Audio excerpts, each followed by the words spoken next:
All right, 1 second here.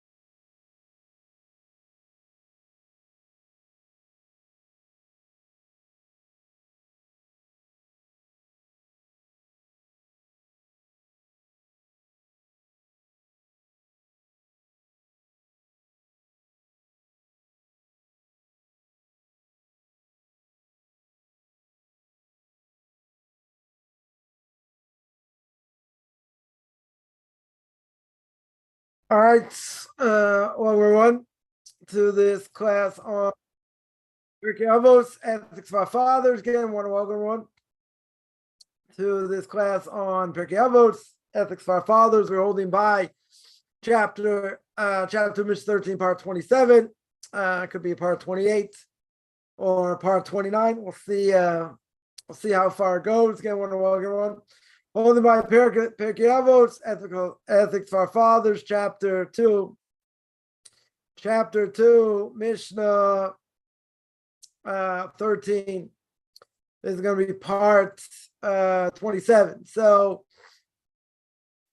again, the Mishnah says that he said to them, go out, discern the proper way which a man should cling. Rabbi Eliezer says a good eye. Rabbi Yeshua says a good friend. Rabbi Yosef says a good neighbor. Rabbi Shimon says one who considers the outcome of a deed. And Rabbi Eliezer says a good heart. So I spoke last week about basically how the heart can take a person away. It can be good, it can be bad.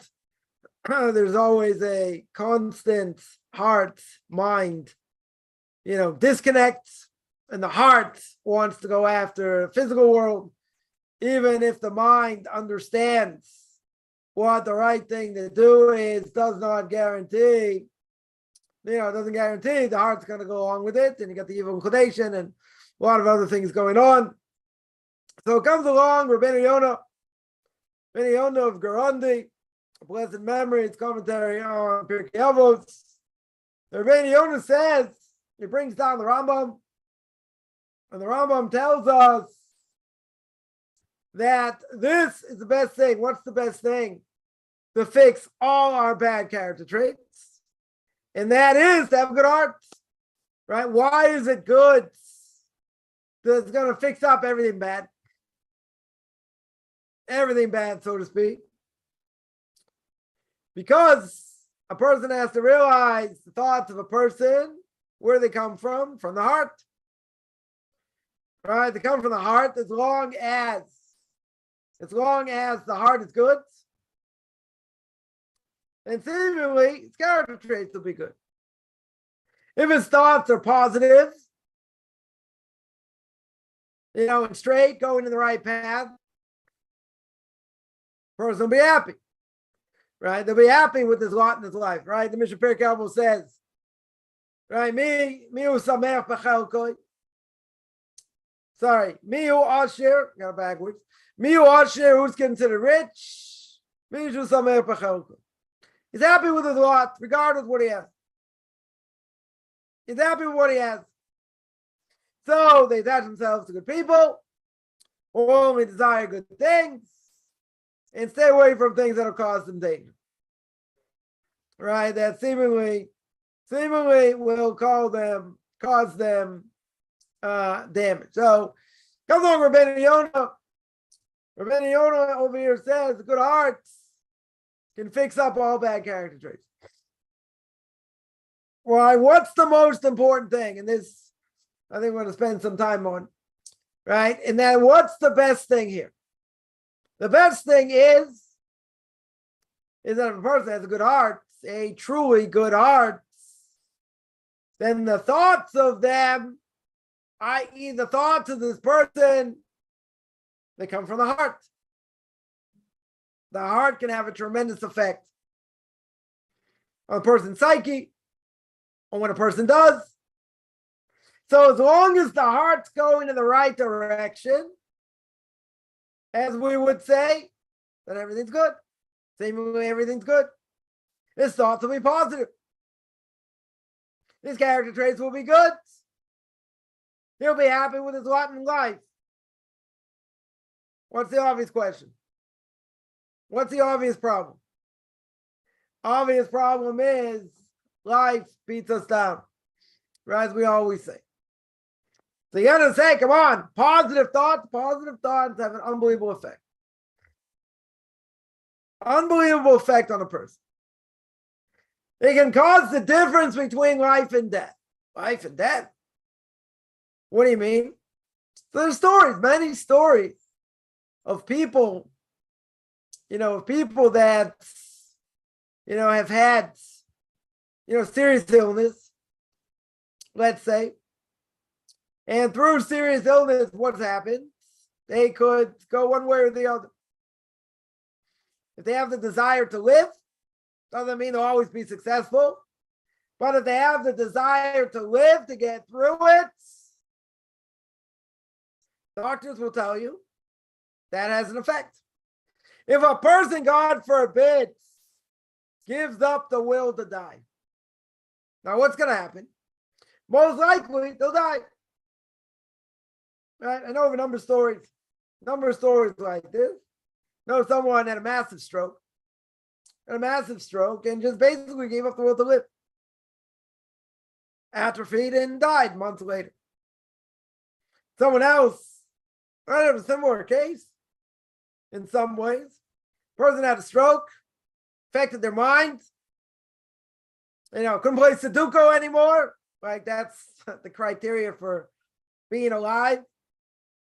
And they just atrophy. They want to do anything. They don't want to get out of bed. They don't want to eat. Life wasn't worth living. So what happened? Eventually, when they went to hospice, they died. They didn't take their own life. They didn't do anything to help themselves. So positive feeling is huge over here. Not a small thing. Here, Rabbeinu Yonah says, look how far it goes. The thoughts come from the heart. If the heart's in the right place, and his thoughts positive, can have unbelievable effects. Unbelievable effects. No matter what goes on in their life. No matter how hard life is. You got to say, come on. We all have difficulties. Whatever it is, family, livelihood, all kinds of things. Illness. Throw that in. A lot of things make life hard. Okay? How do I deal with these things? So I deal with them the best way possible, in the most positive way possible. But at the same time, you could say, life is hard, can't do it, I don't want to get out of bed, I got rejected here, this happened, there are all kinds of things. That's very true. Can the happiness in the minds override everything else? Right? We've asked this question before. Right? Someone has mental illness, let's say. Can Torah and will alone fix it? No. Right? You might need medication. Person might need therapy. Might need both. You definitely might need both over here. But Kaufman would say, and again, psychologists could take me to task over here, and that is, if a person's mind was straight, meaning, they're holding by Torah mitzvahs as a JIT, Jew training, or an OIT, or whatever, knowing what to do, having the proper outlook can change a person's life. Can absolutely change a person's life. Now, they have mental illness.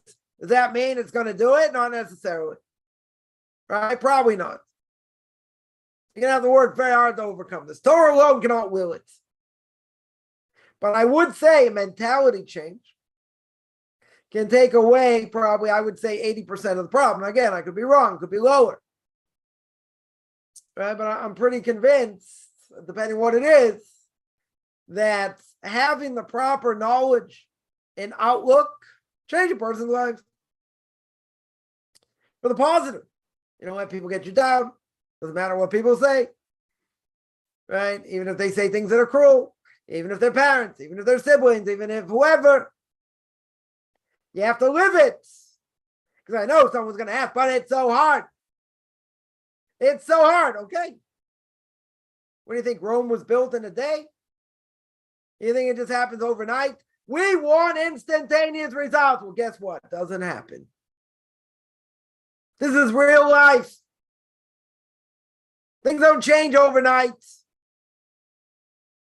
We don't just say it's, instantaneously things are going to change. How levi that would be. But aren't we all a bunch of cream puffs? Aren't we all good saying Boston a bunch of wusses? We're weak. We don't want to suffer. We don't want to go through hardship. We don't want to go through any of this. We want life to be smooth.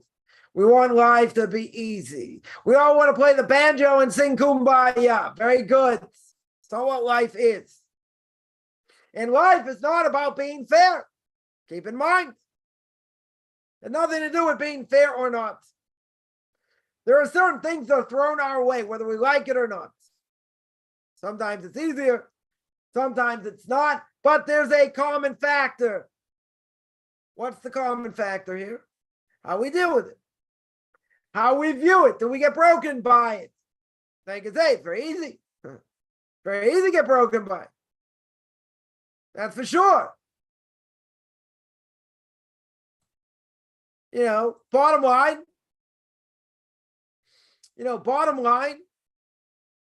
I have to put my best foot forward. I have to learn not to let things get me down. And do things for the right way. Now, question's going to be, someone there points out, and we'll just flush this out for a second. When considered good, what's really good? When is doing good not good? So it depends. Depends on the situation. There are some things, a person thinks they're doing the right thing. It's wrong. I'll use an extreme example. Take Hitler, Yamach Shemoy V'Zichron. May his name be blotted out, may he rot wherever he is. He thought he was doing good. They're going to say he was a nut job. He's whacked out. Yeah, but what he did. Look at the damage he caused. A lot of madmen think they're doing the right thing. But we won't even go that extreme. There are other people thinking, I'll give my kid tough love. They'll deal with it. They'll think it's good for them. But the reality is it's bad. Right? So a person, you want to do the right thing, you got to think it out. Again, I'm just talking in generality. You got to think out, is this really good? Am I doing good for this person, or is it based on what I want? Is it based on my ego? Or ego, as we would say here in Israel. What's it based on? You're going to say, it's really from the deep part of my heart. I really want to do the right thing. Yeah. Could have disastrous results. There are people get into bad relationships. Feel bad for the other person. Taken over by the other person. Let's say, and it's negative. Totally negative. But the person doesn't see it. Person in an abusive relationship doesn't see it. And then by the time they see it, it's too late. Damage already been done. So they may think they're doing the right thing. And maybe deep down in their heart, they really believe it. Okay. Yeah, but it's being clouded by other feelings. And these other feelings cloud what really should be going on. How do you know? People have big hearts. They want to help people. Sometimes even within that, they get in trouble. None of them saying they get brainwashed. I'm not going to say that. But what happens? They get in a situation not good for them. But they can't see it. They can't hear it until they realize. Until finally, something happens and, they realize it's bad. But it's hard. It's very hard. So a person, whatever we do, and this is not so easy, whatever a person does, they have to think it through once, twice, three times. Think about possible repercussions. Right? Think about possible repercussions. On a lot of different, in a lot of different ways, a lot of different angles. Before a person makes a decision. Because a lot of times we think things through, we don't. We act first, right? A lot of times we have what we call knee-jerk reactions. We react before we think it through. That can be a disaster. Total disaster. So, before a person acts, think. The problem is we're biased. We have our own biases. Our own biases over here means that we're doing things based on, or let's say better, may not be based on reality. Maybe based on what we think. Our own reality. We have biases. We all have biases. And when a person has a doubt, you have to clarify. Go to someone who can help you clarify. A mentor, a rabbi, somebody. Somebody who can look at the situation objectively. When they can look at the situation objectively, it's totally different. We can say, I don't have anyone to go to. I need to make a decision now. Is it good for me? It's not good for me. It helps. It doesn't help. So certain criteria. Certain criteria a person has to think. We're making a decision. Why am I doing what I'm doing? Right? Ask yourself that question. Why is this being done? Is it good? Is it bad? Does it have potential repercussions? Am I thinking straight on the topic, on the subject? Are my eyes blinded by what I see? Could be. There are things that blind us. Love can blind a person. Or infatuation, let's say better. Right? Infatuation or love can blind a person. Money can blind a person. There are things that can blind us.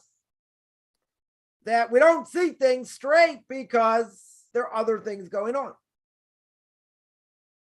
Yeah. So the question is, if a person thinks they're doing good, so I say like this, look at the end result. What is the end result of what's been done? Is it a good end result or is it a bad end result? Or is it somewhere in the middle? You have to see. Sometimes you only figure it out by the end result. And you thought you were doing good, and guess what? Comes out the opposite. So then someone's going to ask, how do I prevent it? How do I prevent that?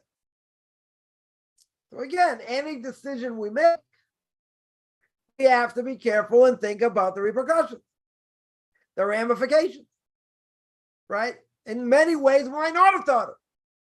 You try and think of all the different angles. What could be?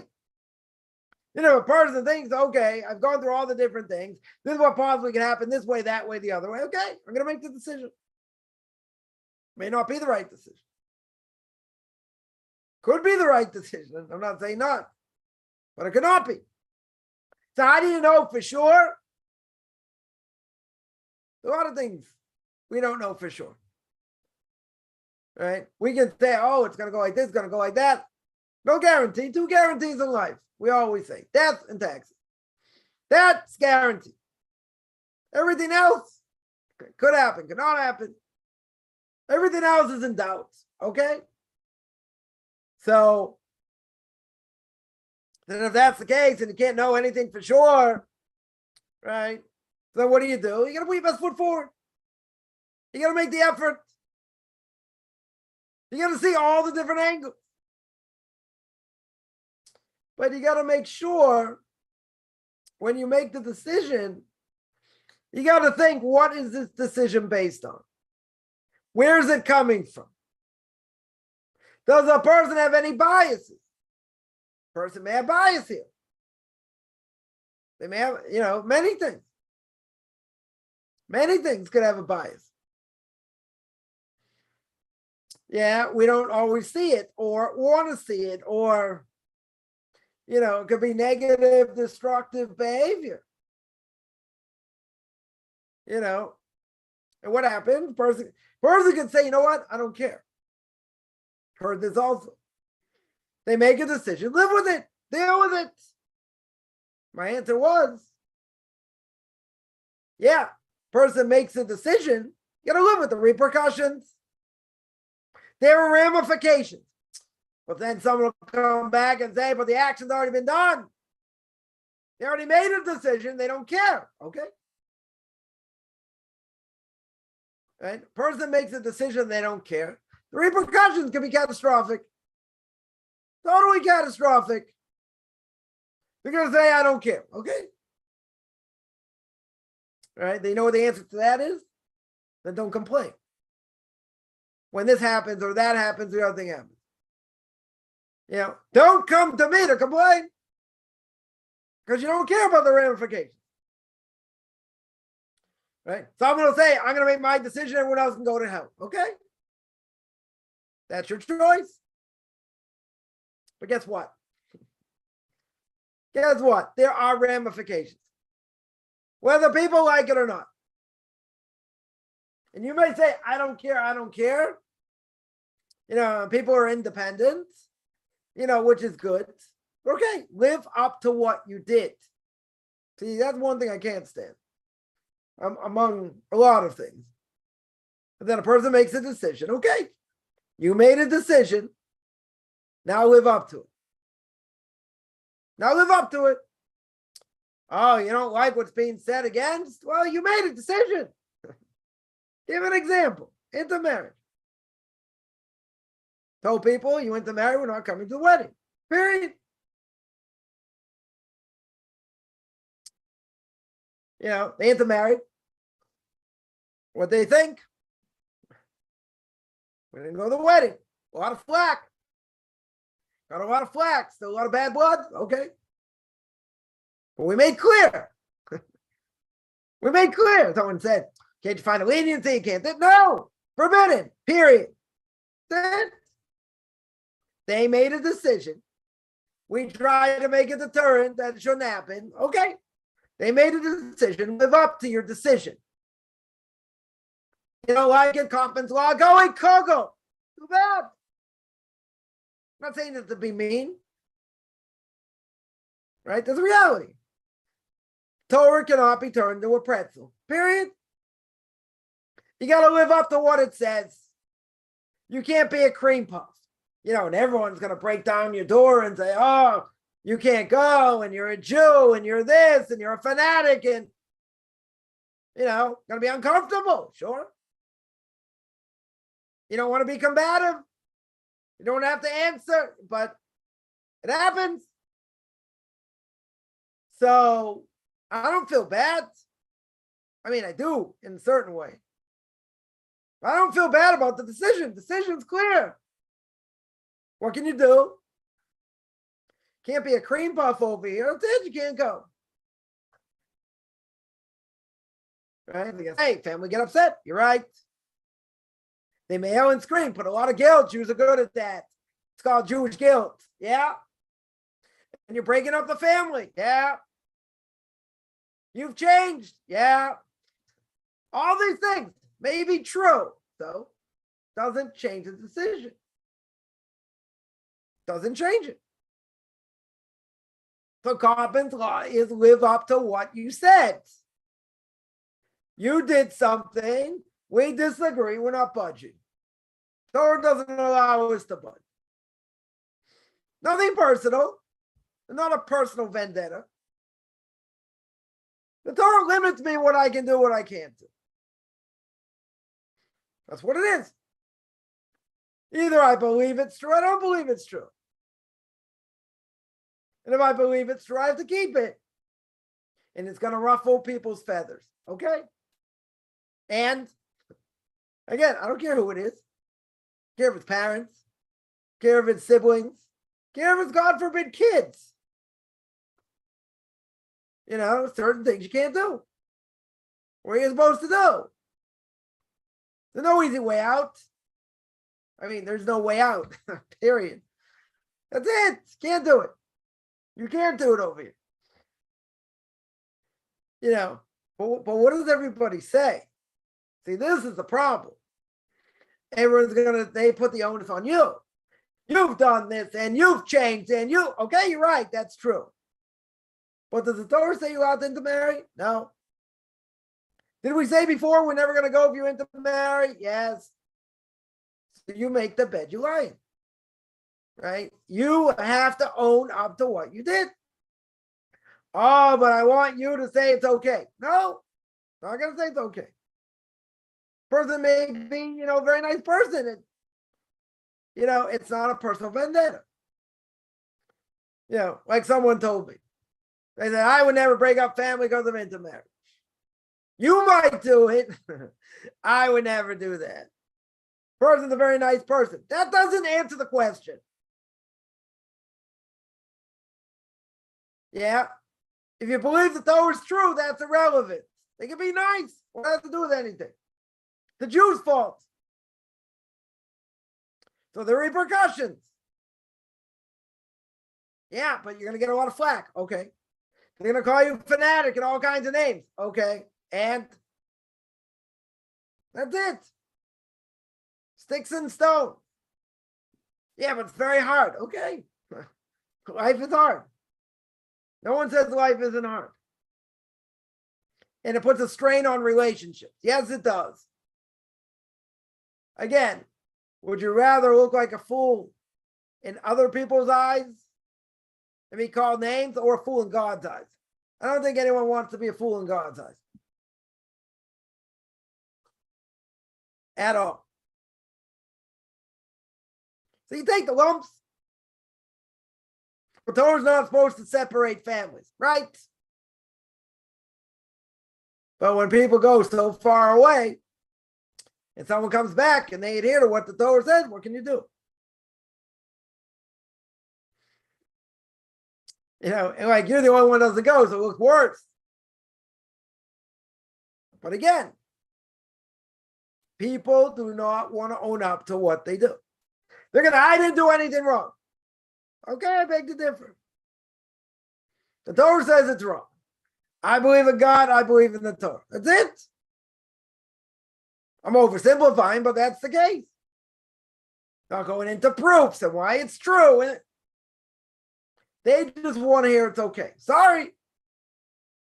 The repercussions. Live up to what you did. But 90% of world Jews like me. Okay. That might be true, but they're all going to disappear. They're all going to disappear spiritually. It's only a matter of time. Majority right now doesn't matter. Right? I think Torres Rufus came to Rebbe Akiva and asked him, in Exodus chapter 23, verse 2, it says you have to go according to the majority. Very good. Right? So Torres Rufus asked, so why don't you go according to us? Why don't you go like the Christians and whatever? What did he answer? What did Rebbe Akiva answer? Rebbe Akiva answered, it's only when there's a doubt. When you go after the majority, I have 3 pieces of meat. 1 I know is not kosher, 2 I know it's kosher. So I can eat them. The question is, can I eat them all together or whatever? Okay, there's no question there. But you go after the majority. So Rabbi Akiva said that only when we have a doubt. We don't have a doubt. By the Torah, we have no doubts. Everything's crystal clear. But when you have a doubt, you go according to the majority. Very good. So what? That's a different thing. So a person's going to say, come on, everyone's like me. Yeah, and you're going to disappear like everybody else. That 90%. I always tell people, you look like me, you'll survive spiritually. Otherwise, you're in trouble. Nothing else works. Can't pass it down. I had someone tell me, you're fanatic, you're this and that. Right? So I said, you find me a better way to pass Torah down, to pass Judaism down. And they said, yeah, it's only with the Orthodox. Okay? But you're a fanatic. Contradiction in terms. Can't have both ways. Further one and always. Okay? Don't work that way. Right? But they admitted the truth. That was something to hear. I've only heard 2 people do that in the last 30 years. They were intellectually honest. This person still said, okay, you're a fanatic and this and that, but they admitted the truth. To me, that was good. That was important. They admitted it, okay? So a person has to follow through. You follow through with certain actions. And you say, I'm going to do what I want. Okay. But don't come crying back to me and say, hey, you got to acknowledge it. You got to do it. You made a decision. You didn't ask my advice. Okay. You made a decision. Live with it. You don't get it both ways. You can't say at the same time, I don't care what anyone says. I don't care, whatever. I'm going to do what I want. Okay. So if you're going to do what you want, why are you coming to me? Why are you arguing with me? You know why you're arguing with me? Because it bothers you. Bothers you, this little fanatic 6,000 miles away doesn't hold to what you did. And basically it said what you did is wrong. Too bad. Game over. Checkmate. Yeah. So they may think they're doing the right thing. They're misguided. They don't know anything. But they may say, what's wrong with it? There's nothing wrong with it. Okay? So goodness is in the eyes of the beholder. There are people who will say, and I got someone in this conversation, the person opened their mouth and they said, I'm good. I'm a good person.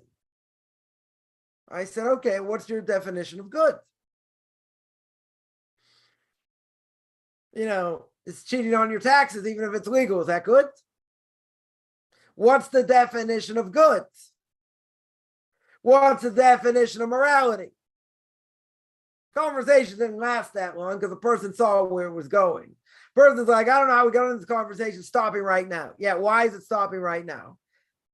Why is it stopping right now? Because I had my claws out and I was just digging in. The person saw they had nowhere to turn. I boxed them in a corner. That was it. I'm not having this conversation yet. Why not? Because you have nothing to answer. But people think, they're doing good. I can make graphic, give graphic examples, where goodness is not good. It has negative repercussions. That should be a dead giveaway why it's not good. Absolutely. Doesn't matter if there's pleasure in this and that. It could be bad. It could totally be bad. Again, depends on the situation. Right? And I'm always speaking here in generalities. But there you have to see. A person has to think about what they do. Trying to see, as we said, all different angles. To see, is it really good? It's not good. You gotta think before you act. Oh, this came out bad. Yeah, why did it come out bad? Why did the situation come out bad? The person didn't think of all the angles. And we don't always think of all the angles, even if we're doing this. It could be something we missed. So you're going to say, what, I can never act? No. but you want to act with the most amount of knowledge. I'll give an example. A person buys something expensive, something of value, a car, right? It doesn't have to be so expensive, right? A car, a house, whatever, household appliances, things that, are not cheap. Before a person's going to fork over the money or payment plan or whatever, they're going to look into what they're buying. Cars like that, certainly houses like that, electronic equipment will be like that. They get recommendations, they'll check it out. They're not going to fork over money before they've looked into it. That's foolish. Unless, people have the same thing and, whatever. All right. So it doesn't have to be looked at, so much. Someone here mentions about repair history. Yeah. You look into that. You get to check, buy a car, you get checked out by a mechanic, before you buy it. Yeah, a lot of things. People are not going to fork over money for nothing. I mean, unless there's plenty of money, they don't care. I'll just buy this. They haven't looked into it. The thing they buy could be a lemon, total lemon. And even if they did research, you can still buy a lemon. Right? A car or anything else has to have a certain level of, lack of a better term, you have to have luck with it. You can buy a brand new car, have all kinds of problems. You can buy a used car and have no problem. So, everything has its own muzzle, so to speak. So, yeah, you got to put your best foot forward. You buy something. Nobody in their right mind is going to fork over money without looking into something, if it's a significant amount. Yeah. So in that case, the research has been done. You looked into it. Okay. Now, could that thing be a lemon? It could be. It could be, but if you've done your due diligence, you looked at all the, you analyzed from all kinds of different angles, different things. Okay. Then you're ready to make a decision. So why not in other things? Why is it only you buy something, expensive piece of equipment or whatever? Why? Because there you're forking out money. There could be significant money. So therefore, a person's not going to do it unless they know what they're getting, unless they investigate. Yeah. Someone asks, you want to do good according to Torah, but it hurts someone. Okay. So what? Depends what it is. Depends what it is. Let's use the intermarriage example. You didn't intend to offend the other person. You did what Torah told you to do. Okay. The other person got offended. Now, is that my problem? Right? Is that my issue? Not my issue. You can try and cushion the blow, but if a person keeps Torah mitzvahs, someone else has caused pain only because you did something Torah tells you. Okay. I don't have to worry about that. I did what the Torah said. And other people cause pain. Why should I worry about that? Why should you even feel bad about that? I mean, maybe you should have empathy. I get it. Right? But if you make the right decision, you go to a rabbi, tells you do this, do that, do the other thing, and it causes other people pain. Okay. Is that the right decision? The right decision. You go according to what Torah says, what the rabbis tell you to do. Someone else gets offended. Okay. So what? Why should I be upset by that? You did what you had to do. Shouldn't be any guilt. So I see a lot many people ask, I did this and, people said this and people said that, or, it came out, in a negative way. Yeah, but if that's what the Torah wants you to do, that's not your problem. The other person has to deal with it. If they start calling you names and saying things or whatever, you have to worry someone got hurt. I don't know. You got to be sensitive, I would agree. But at a certain point, you got to realize, whatever the Torah says I have to do. Someone can get offended and say, listen, we want to go to this place on Shabbos. We'll take you. You don't have to drive this, that. No, can't go. Oh, but they want to spend time with you. They want to bond. Okay, you have to do it a different way. Can they get offended by such a thing? Sure. Oh, you're so stubborn. You only want to do things on your terms. Yeah, it makes you look really bad. Let's say they're genuinely upset. They're genuinely upset because you won't go out with them now. And they're doing it not to make you break your religion, per se. They have time. That's what they want to do. They want to bond. I'm saying, even for the sake of heaven. I mean, it can't be in this case, but let's just say they're doing it for all the right reasons. Very good. Very, very good. We say, I'd love to do it. We'll do it another time. Do it after Shabbat. We'll do it tomorrow. Day after, whatever. And they say, oh, but I have free time now. You're just a fanatic, and they get offended. Okay. You try and soften the blow as much as you can. You say, listen, it's something personal. I'd love to do it. And, it'd be so great, but I just can't do it today. We'll do it another day. And what happens? The person comes back and, they get offended. This is the day I want to put apart, put aside a certain amount of time, blah, blah, blah. So what happens? You offend them.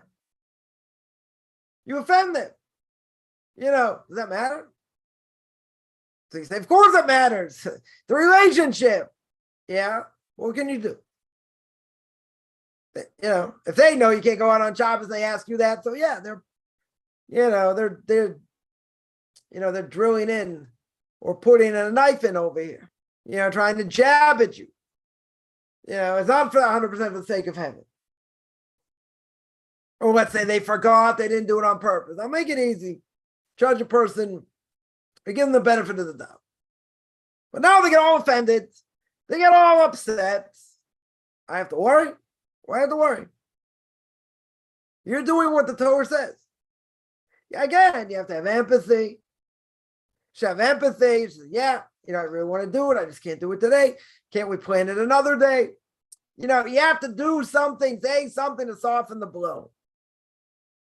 That's what has to be done. But you're going to say, but they are upset. They've already been damaged. Okay. So let me ask the question like this. Are you allowed to go out on Shabbos? No. In that situation, could you go? No. Is there any possible way to go? No. Are there leniencies? No. So what are you supposed to do? But someone's going to say, they're going to get offended. Okay, so what? That's not my problem. And they're going to blaspheme against God and say this and say that. Is that putting a stumbling block? No. Why is that putting a stumbling block? It's something you're forbidden to do. So if it's something you're forbidden to do, you can't do anything. Can't be done. Oh, but they're going to say this. They're going to say, let them say whatever they want. Talk is cheap, Kaufman would say. Let them talk. Yap, yap, yap, yap. Or I care what they say. What difference does it make? Wouldn't it just be easy to have friends similar lifestyle? Sure. In that respect, yeah, that's the ideal. That's the ideal. What about just a family? They still want to have a connection, or you want to have a connection to them. Sometimes you have to chuck family. It happens. It just happens. Right? It's common. I'm not saying it has to, but it's common. You're right. You want to be around more like-minded people. True. I'm saying you're in this situation. The family matter. The family matter. What can you do? There's nothing to do. We lived in an ideal world, so everyone would think the way we do. Okay? People don't. People want to do what they want to do, bottom line, and they don't want to hear what they do is wrong. They don't want to hear, oh, you can't do that. Why not? Who tells you can't? Who says so? Right? They can explain to them. Family situations are never easy. Sometimes it is, sometimes it's not, sometimes it seems like it's impossible. It does. And most people, I think, in this situation, a JIT, a Jew in training, a Noahide, or about Tshuva returning to Judaism, they're going to find this conflict. This conflict is going to find them. it makes perfect sense. Why? You have totally different values. People are Bible thumpers. They're going to say, you're going to fry in hell forever. They want to try and influence you. You might have to cut off ties. You might have to. I'm not saying it's an ideal by any stretch. I'm not saying that. But a person has to realize there are repercussions. And some people are less combative, do not want to start arguments, and just want life to go smooth. Doesn't go that way. Totally doesn't go that way. People may say, oh, so you like to be combative. I don't, actually. Not interested in fighting people. If I have to, okay. I mean, there are people, if they have to fight people, they don't want to. They just want to, they don't want to have conflict. I get it. I'm not looking for conflict. Conflict finds me. Let's just say. Yeah. I'm not interested in fighting with people if I don't have to. What? You have to know who you're dealing with. But yeah, it's a lot easier. It's a lot easier being around like-minded people. That's true. That's true. The bottom line is any of these things are rough.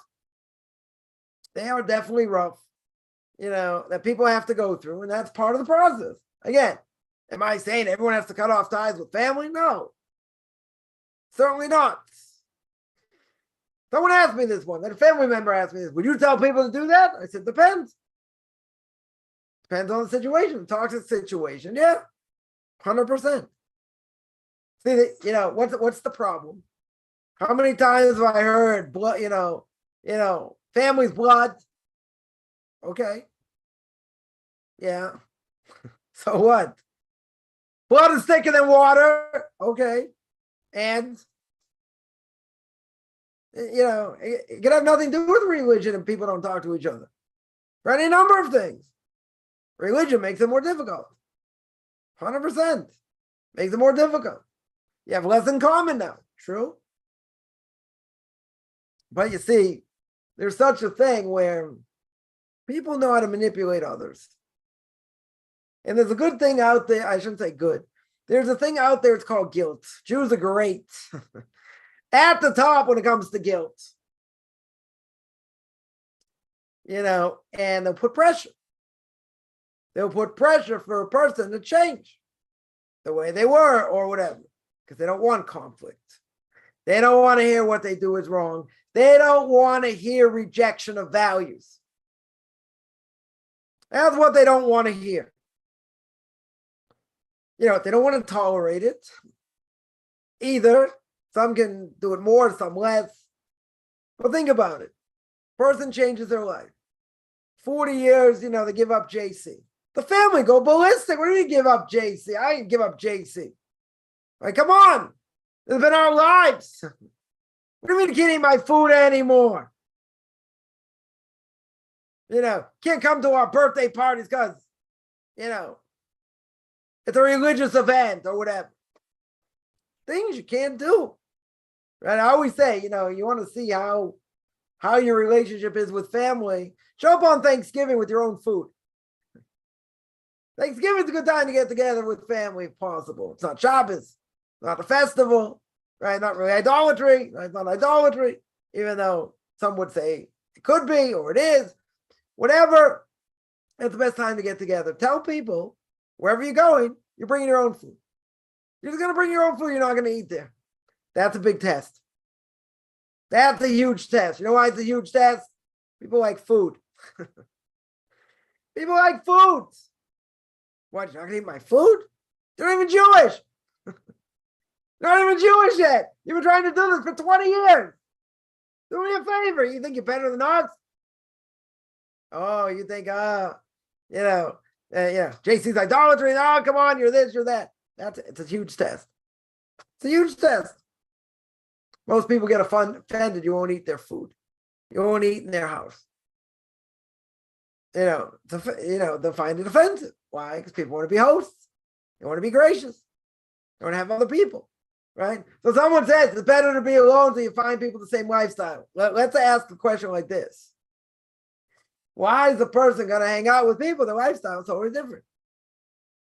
I would agree if you're going to tell me it's family, you have family connections, okay. Right? Friends, they're going to get dropped at some point because you don't share the same values. You try and make maybe, I'm not going to say a compromise, but you value this friendship, okay.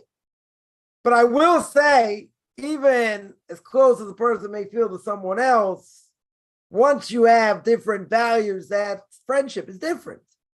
Can't go to them for advice. How can you go to them for advice? Can't, they're living in a totally different world. Totally different world. Can you be friends with such people? That's the whole question. That's the whole question. My question would be, why? Why would a person do it? You're going to say, what do you mean? Been friends with them for 20 years. Friends with them for 10 years, 15 years, whatever. We go way back, family friends. Okay. I'm not saying not.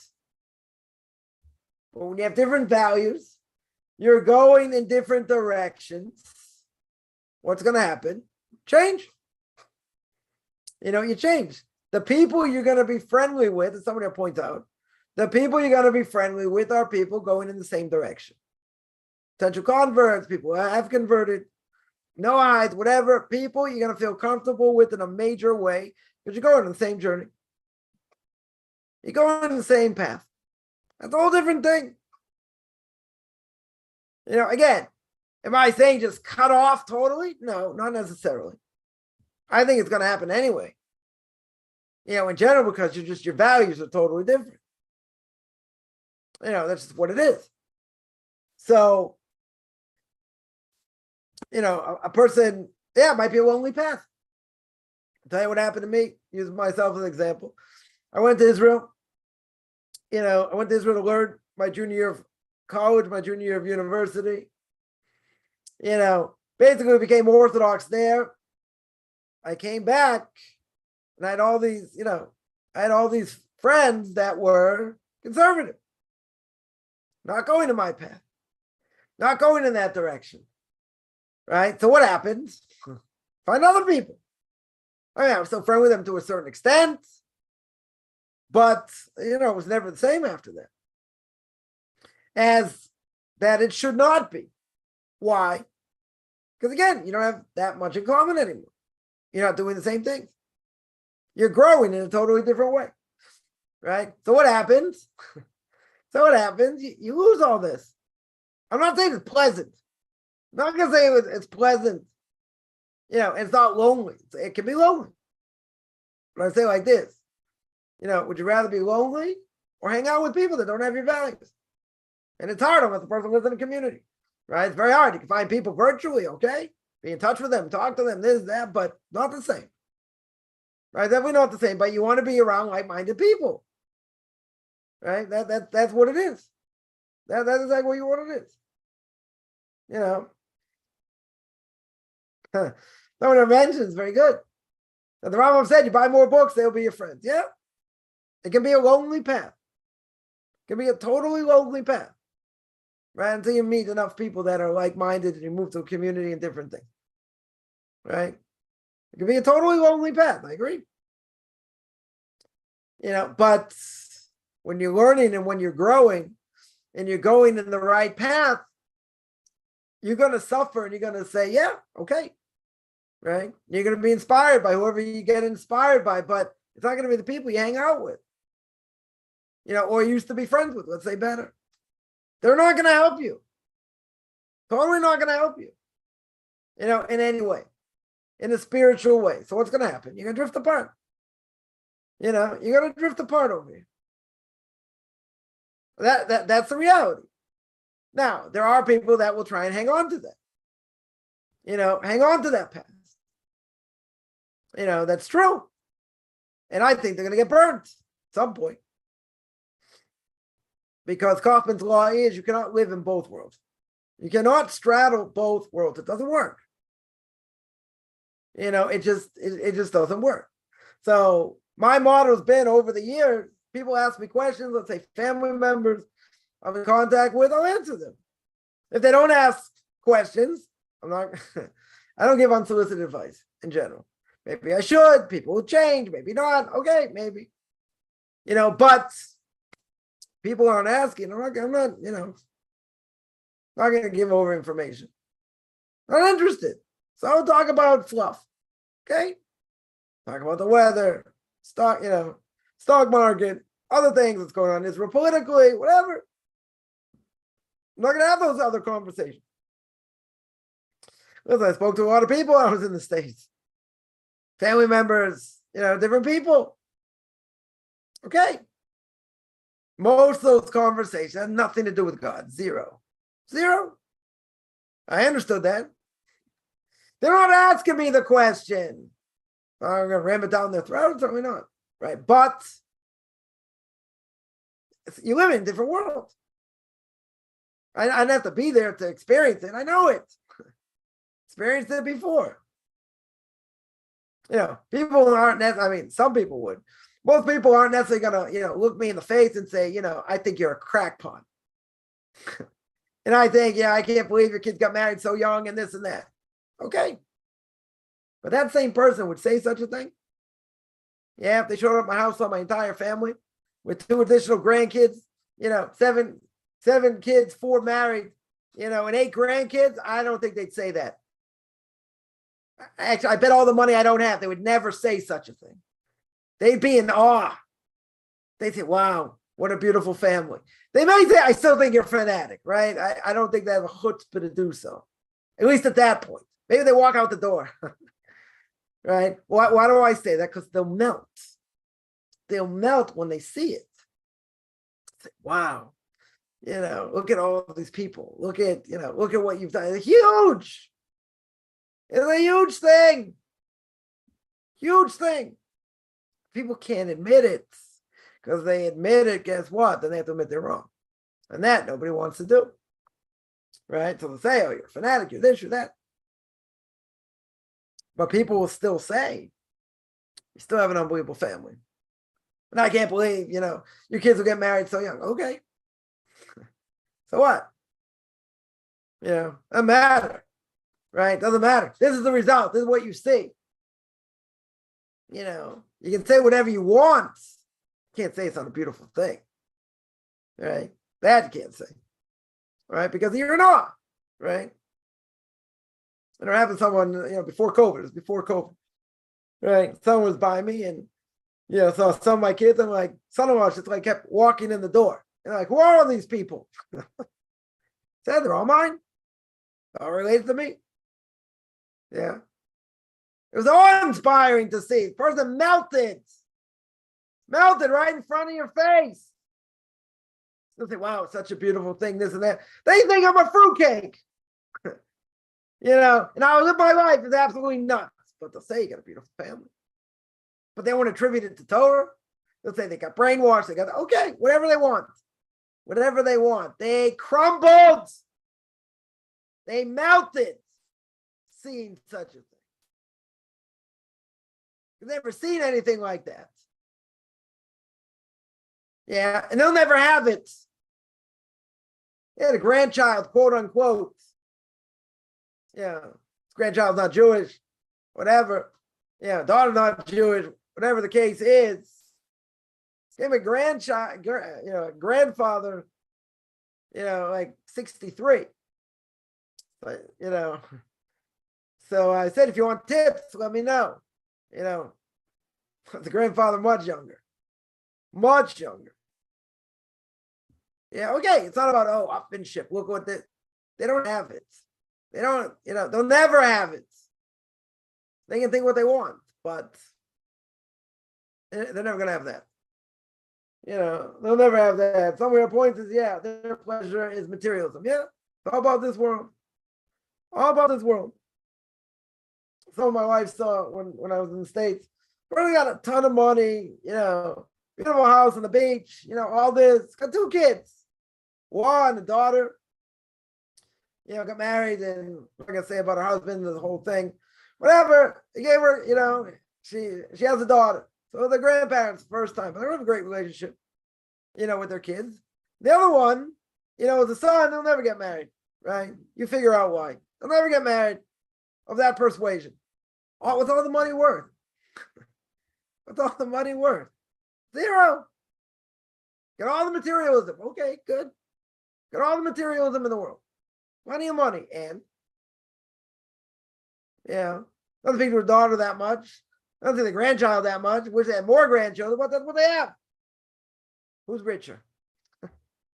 Who's richer? No comparison. No comparison. Right? Me, Washir, who's considered rich, we said before, Mishu Sameach Bechelkoi. Happy what they have. Doesn't mean it's easy, but these type of things, we mentioned before, and it comes up a lot. That's why I speak about it a lot. Because people get devastated. People get heartbroken. And again, it's depressing. I would agree. I 100% would agree. It's heartbreaking. You want to give over to family and this, and they don't want to hear. They think you're a nut. They say things, whatever. I get it. Painful. It's painful. So someone would ask, okay, in your situation, my personal situation, how would you get, how'd you get over it? I got my family. I got friends going in the same direction. I'm part of a big Jewish community wherever I've been. Doesn't mean that aspect's not sad. But you know what? There's nothing we can do. They don't want to drink the Kool-Aid. They don't want, okay? It's their choice. But look at all these people. Someone would tell me, yeah, but they're all going to fry in hell forever, possibly. Yeah, that could very well be true. And it's so sad, and it's this, and maybe I could bring them back, maybe. But if they don't want to listen, what can you do? I agree, it's sad. Definitely agree, it's sad. Right? But at the end of the day, as long as this process is for a Jew, for a Baal Tshuva, for a JIT, a Jew in training, for a Noahide, it can be a very lonely process. 100% it can be a lonely process.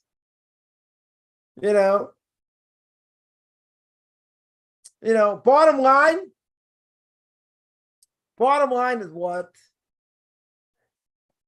Is I believe in God, the God of the Jewish people. And that inspires me to want to do the right thing, be the best I can be. And be around people that can help me grow, whether it's in person or whether it's virtual. Can't personally do it in person because they live in the middle of nowhere. So virtual is the next best thing. I'm not going to say it's the same, it's not, but it's the next best thing. So you meet people, chat with people, people give each other chizuk, they give themselves strength. That's how it's done. So a person can potentially move, if that's possible. If that's possible. So, so what do you have? You got to be around people that think like you. And I had this number of years ago, somebody asked, so it's an Israeli, secular Israeli, lives in America. So they asked me a whole bunch of questions, right? A whole bunch of questions, basically irrelevant questions. One of the questions, what about these, about Naturi Karta? Anyone know Naturi Karta? These ultra-Orthodox Jews, or they look like ultra-Orthodox Jews. They don't believe in the state of Israel, which I don't necessarily have a problem with, right? But they're seen with Arafat, God forbid, and other, Ahmadinejad. They went to Iran. I mean, they're nuts. They're totally nutcases. Yeah, philosophically. The ultra-Orthodox community does not hold of them. Period. We don't hold of them. Yeah, that was one question. Second question was, what about, there are these women who wear a shawl. We call them the shawl women. In other words, they wear these, shawls as extra, quote unquote, what's the word? Modesty. For extra modesty. But people look at them because no one else wears them. No other women wear them. You got some they call the burqa ones, burqa women. They wear almost, it looks like a burqa. You can only see their eyes, right? And they wear like this shawl, whatever. That grabs attention, other people. Nobody does it. Very few people do it. Right? It's not normal. In many ways. Right? Nobody holds of them. It's also, an extra level of modesty where everyone stares at them. So that's a problem. Yeah. So I answered, I said, like that, like that's what you think Judaism is? We don't hold to them. And most other Orthodox Jews, like nobody holds to them. So like you're bringing up things that are relevant. That's the whole thing about doing the army, right? And why other Orthodox Jews don't do the army, right? That was something else. But then I'll tell you what they asked, and I didn't have an answer at the time. But I'll tell you what the answer is. So the person comes up with, well, how many secular Jews live in your neighborhood? I said, none.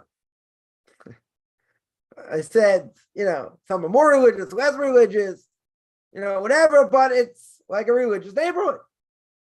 So they basically said, oh, so you don't hang out with secular Jews. Like, do you hang out with any secular? I was like, no. The only secular people, I see, my neighborhood are basically Arabs. We work or whatever. I don't see secular Jews there for the most part. Not living there, for sure not. They're not going to want to live with us. So I didn't have an answer. Right? I didn't have an answer for that. So I'll tell you what the answer is. And the answer is, you ask the same person, how many Orthodox Jews live in your neighborhood? Do you live in an Orthodox Jewish community? Or how many Orthodox Jews do you know that you're friends with? That's the answer. You're picking on me. You can say, oh, you don't hang out with secular Jews. Well, yeah, I hang out with people that think like I do. True. That is very true. Oh, that's elitist. That's it. Okay, say whatever you want. How many outer Orthodox Jews you hang out with? Then you're going to live in their neighborhood. 0. That's the answer. That's the answer. You're telling me I don't hang out with secular people, blah, blah, blah. Right? How many Orthodox Jews you hang out with? Check. Mate. That's the answer.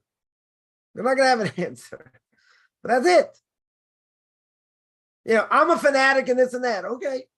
And you're not open-minded. You know what? You're also not open-minded. You're not going to live in a community that has a lot of Orthodox Jews. You're not going to do it. And secular Israel is terrified. Terrified. They, next thing we know, start shaving the women's heads. They won't be able to go out on Shabbos and this and that. That's what they're terrified. Terrified. Unrealistically. But, secular Jews don't want to live without the Orthodox Jews. They don't want. They want to be friends with all the Orthodox Jews. They don't know why. They just don't. Because of our values and our system and whatever. So where's the open-mindedness? Where is the open-mindedness? Gone. They don't have it. So they'll say about us, we're also not into, open-minded. You're right. Never claimed to be. We're not claiming to be open-minded. We do what we need to do. Whatever the Torah tells us. So someone says, wearing these shawls or these burqas, isn't that drawing attention? Yeah. Exactly what we said. It's drawing attention in a negative way. People are going to stare at them. Isn't that the opposite? Isn't that totally the opposite over here? It's the opposite. Right? It's the total opposite. No question about it. Right? Person should not be drawing attention to themselves. It's wrong. So why they do it? Again, most of the people doing it, they're Bali Tshuva. They return these to Judaism. They want to add like an extra layer of modesty. Okay. Right? But nobody does it. So that is drawing attention. That's a problem. Right? I would agree. Wearing scarves came back in the fashion because of Afghanistan. There are plenty of women who wear scarves before Afghanistan. They'll say, you're not allowed to wear a wig because, a wig for a married woman looks like real hair. Totally looks like real hair. Right? So according to Spartan tradition, many Spartan rabbis will say, no, they should wear berets, they should wear scarves, etc. There are other Orthodox Ashkenazi rabbis will say it's okay. They'll say it's okay to wear, a wig as long as it's not a problem with idolatry. Some people come out and say you can't get around that problem today. Okay. Right, but that's not the issue. But they'll say as long as it's not ostentatious, it's not too long, right, then that's okay. Many great rabbinic authorities. Rabbi Yeshiv held that way. Oh, bless the memory, Shlomo Zalman, Orbach, a blessed memory, held that. My Rebbe held that. You know,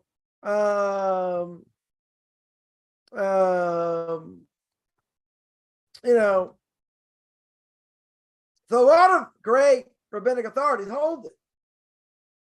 They just hold it can't be ostentatious, right? They hold that it can't, it can't be, immodest, in that sense. Okay, Sephardic traditionals say not that way.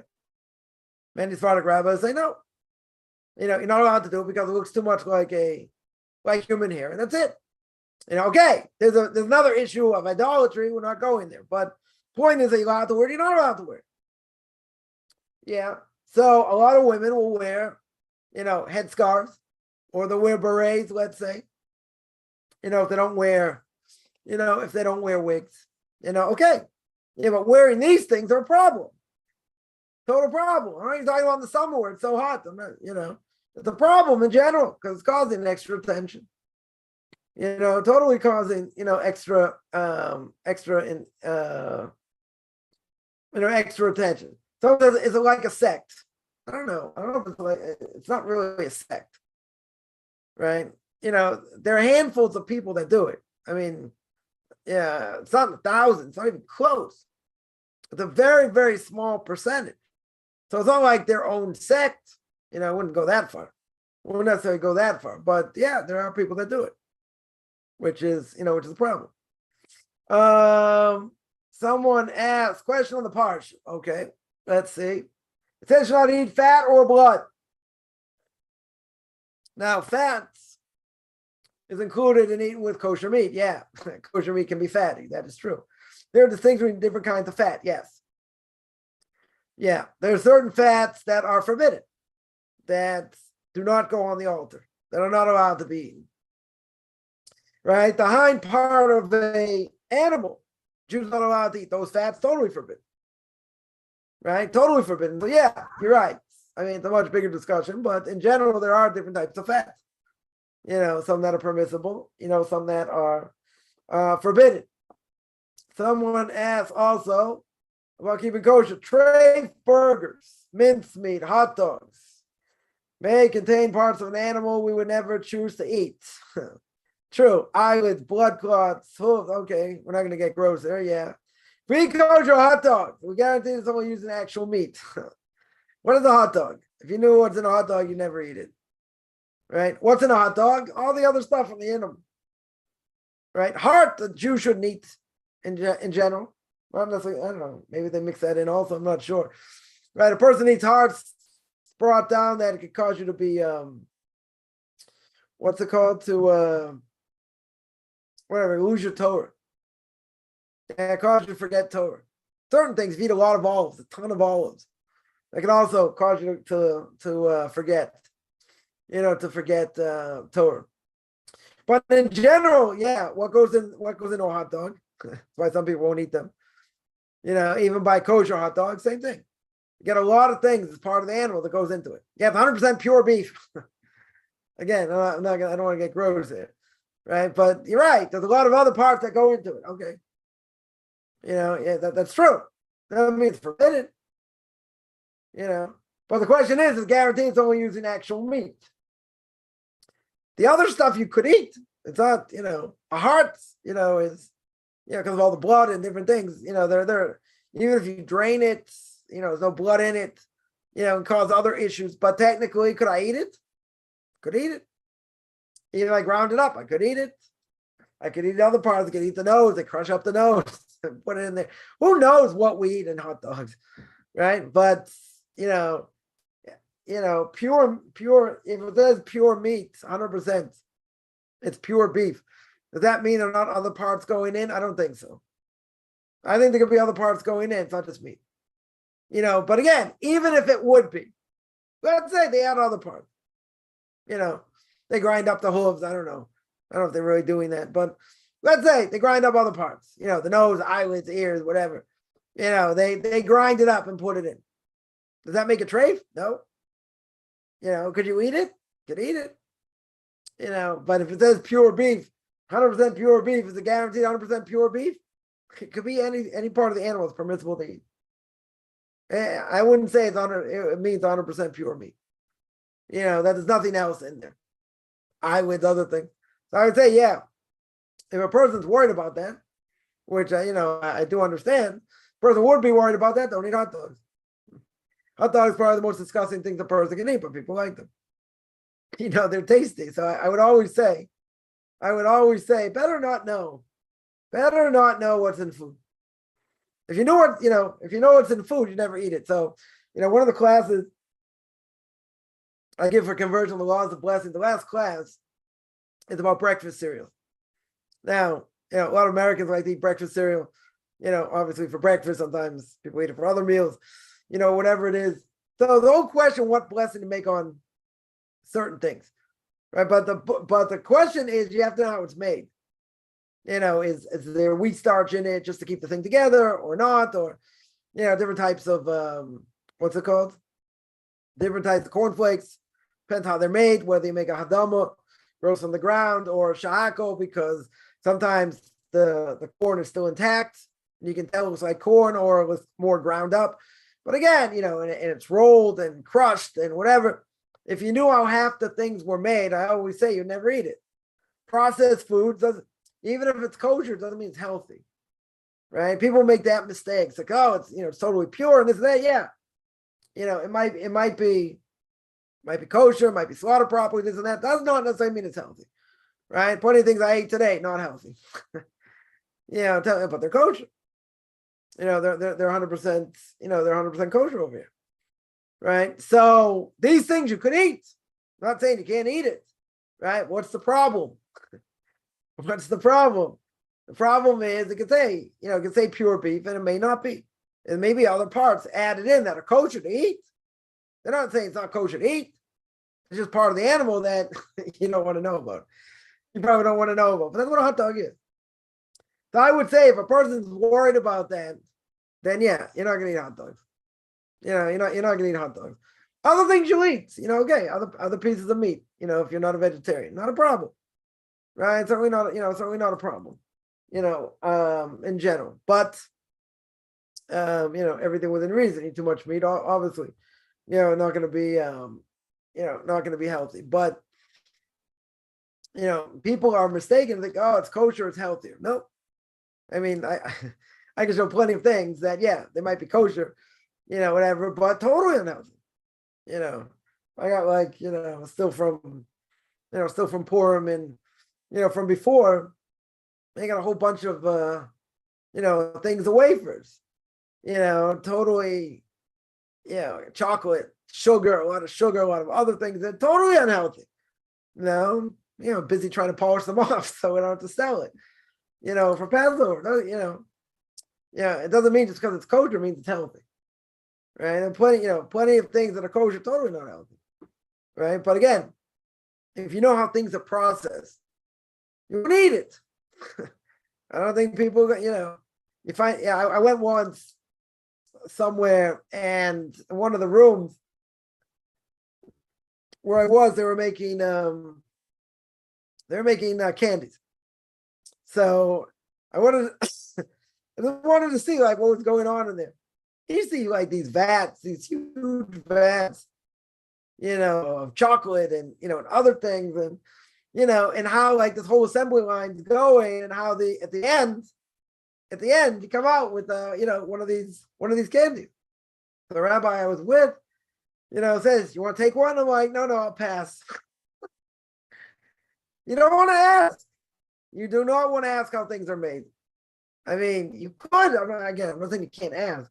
I'm saying there are things that they're unhealthy. They're just extremely unhealthy. I'm not talking. I'm just not talking about health inspections and different that the ingredients in there are totally not healthy. But people eat it. People eat all kinds of things. M&Ms. Throw this out there. People will be shocked, I'm sure. M&Ms before. What was the problem? Why weren't they kosher? You say, well, they weren't certified, but why weren't they certified? Because one of the M&Ms, they have a red M&M. What do they use for the dye? What's the dye? What dye was used on this M&M? Came from a beetle, a red beetle. They, I don't know, extracted it. I don't know exactly what they did. That's where it came from. You don't want to know what's in food. You do not want to know. Right? I would just say, if you're going to eat it, eat it. Don't ask questions. Well, that's the stuff that kills us more than anything else.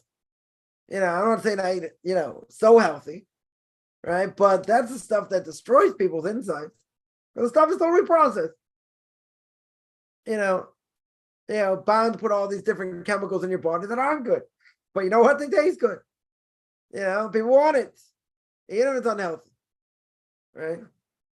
So keeping kosher and eating kosher does not necessarily mean it's healthy.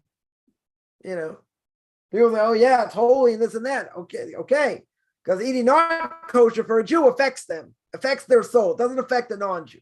Spoken about this many times. Does not affect a non-Jew. 100%.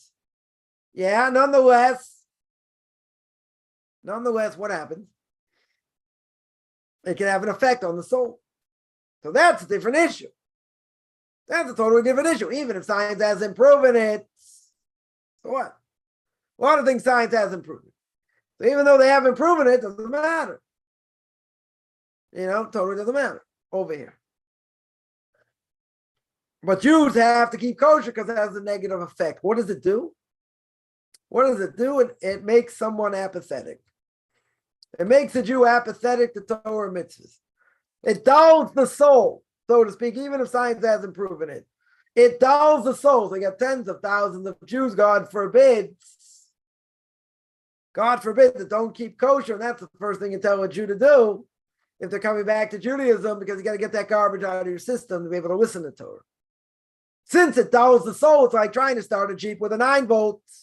Can't do it. And that destroys the soul. And the soul can't hear Torah. Others won't be able to hear Torah because they got all this garbage in their system. It's interesting. People grew up eating shrimp. Shrimp scampi, shrimp this, shrimp that. Someone pointed out a while ago. That was a while ago. They're like scavengers of the ocean. They're like these, what do you call them? I'm trying to think of the English word. They're, they're like these creepy crawly things just in the ocean. People don't think about that. Most people probably don't even know them. But even if they would know that, they say, who cares? I like to eat it anyway. I'm not talking about if you're in Southeast Asia or whatever, they'll eat anything that moves. Creepy crawly thing, dogs, cats, okay. Not talking about that. Right? But this is where it comes from. So, how many people gonna care? So what? So, I'll eat it anyway. But it does affect the Jew. Does not affect, doesn't have an effect on the non-Jew. And one of the commentators says exactly that in Leviticus chapter 11. Spoke about this a lot. You look at my class on the book of Leviticus chapter 11 on my YouTube channel, Beyond Orthodox Conversion in Judaism, my Facebook channel, or my Facebook page at Beyond Orthodox Conversion in Judaism. Mentioned there that how do we know it doesn't affect the non-Jew? Because you see, non-Jews eat all kinds of things, doesn't affect them negatively. Right? Doesn't have a negative effect. So you see, by non-Jews, not a problem. And even if Torah, has never been proven that affects the Jew in a negative way, the Gemara says it makes them much harder for them to learn Torah and to hear Torah because their hearts are dulled, right? It makes it very, very hard. Yeah, somebody asked, I have to be buried in a common cemetery. Yeah. Should they be buried in a Christian cemetery? No. Can't be buried in a Jewish cemetery, right? So yeah, common cemetery is all right. If there are no other Christians around or whatever. Or outside Christian cemetery, right? Not part of the cemetery, but outside it. Right? You could do that also. Yeah, I see the other questions here. Someone here mentioned, just heard Reform leader teach the sacrificial system was a cult. Yeah, they say all kinds of things. I can think the rabbi stood against the priest. Okay, yeah, that's pretty much heresy. Right? That's true. Someone mentioned they're talking about Arabic scarves. Okay. Right, but again, we came before them, so it's not like so that has such an influence, right? It's, you could say Jews in Arabic countries, maybe, Jews in Arab countries, that could have had an influence. That could have had an influence, true. But I wasn't talking about that. I was talking about other places, in general. Someone asked why olives. I don't know. I'm not sure. Not sure about why. I saw these things brought down. I'm not exactly sure the reason. Why eating hearts or why eating olives, person forgets their Torah. Someone asked about Hebrew National. Hebrew National hot dogs have been problematic for years, kashrus wise, right? Even though people say it's kosher, it's more than highly problematic, and no one in the ultra Orthodox community eats it. I don't think people in the modern Orthodox community eat it. Right? I'd be surprised even if they do, because it's well known that there are problems there, a lot of problems there. So Hebrew Nationals, I'm not even talking about what they put in the hot dog. That's a different issue. I'm just talking about the kashrus of it, right? And that is, no one should eat it. Definitely, no one should eat it. The rabbinic supervision there is bad, right? So I can't say what they put in a hot dog or not. I can just say people don't eat it. People don't hold about it. They don't hold of it. So I mentioned that to read that paragraph. Notice person bringing sacrifice, one who slaughters the animal. That's not true. Person who brings the sacrifice, let's give it to a Kohen. Kohen slaughters it. Person doesn't slaughter his own animal, right? So we'll knock that off also and say no, it's not true. Person brought it. They saw what happened. They didn't slaughter it, right? They totally didn't slaughter it. Just give it over to Kohen to slaughter. Someone points out all these great fruits and vegetables. Yeah. Probably not so filling, but yeah, people people would, should eat healthy. I don't think there's any question. It gets the body, keeps the body healthy. Again, it's not guarantee a person's gonna lead a long life, but yeah, if you eat a lot of garbage, that could affect you. That would affect you in a negative way. Too much sugar and other things. That there's no question. Shrivel like cockroaches. That's it. Cockroaches of the sea. That's what they call them. I couldn't think of the word. Cockroaches of the sea. People eat it. People don't have any problem. No problem eating it. But that's exactly what they are. Right? That's whatever. Saw someone, point this out or bring this out or whatever. Looked into it a little bit. Yeah, that's what they are. But again, anyone not going to eat it because even if someone saw that, oh, that's so disgusting, they're not going to eat it. They're going to eat it. Not going to stop them. Definitely not going to stop them.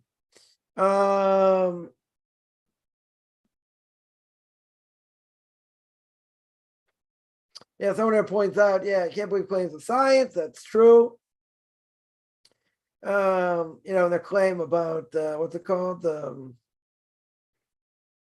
Evolution, and all that.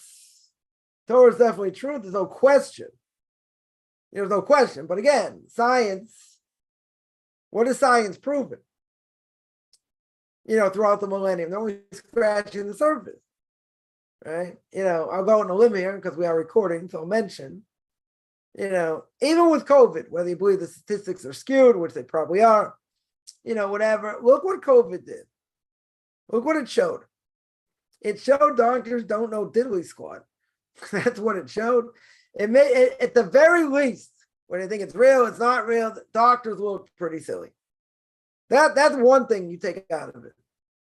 They didn't know what they were doing at all. Try this, try that, try the other thing. They said, wearing masks was good. Then they said you shouldn't do it. I mean, all these different things. All these different things. Each step along the way proven wrong.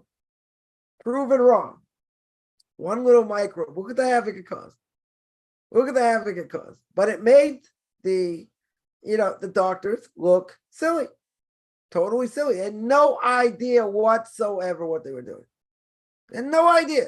Tried this, tried that, tried the other thing. So they'll say social distancing. You'll say you have to wear a mask. They'll say, 1.5 million different things. And each thing along the way was a failure. It was an absolute failure, in many ways. So without getting all the conspiracy theories and all that, that's one thing you take out. That 100% is one thing you take out. That they look silly. And there's no question because everything they tried to do didn't work. Brainwash the people. Yeah, this is going to happen. That's going to happen. Okay. Right. But, they tried all kind, they want to get the herd immunity, right? And get so many people getting the vaccine, whatever you think of the vaccine and this and that. And even when they had, so, we were the guinea pigs here, right? They used Israel as a guinea pig. But even with all that, still numbers skyrocketed.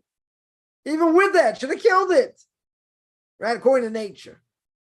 Totally should have killed it if you get 70% of the population or even less, they're taking, quote unquote, this vaccine, whatever you think of it.